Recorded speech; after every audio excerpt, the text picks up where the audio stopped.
దేశం కానీ రాష్ట్రం కానీ చేసే అప్పులు జనం భవిష్యత్తుల్ని నాశనం చేస్తుంది.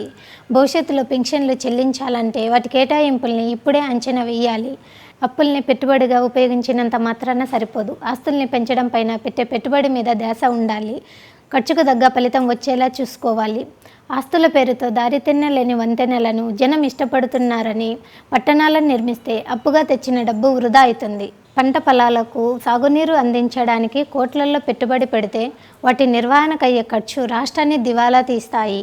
ప్రభుత్వాలు చట్టపరంగా తమ సరైనది అనుకున్న తర్వాత మాత్రమే ప్రజాధనాన్ని వినియోగించే స్వేచ్ఛ రాష్ట్రానికి ఉంటుంది.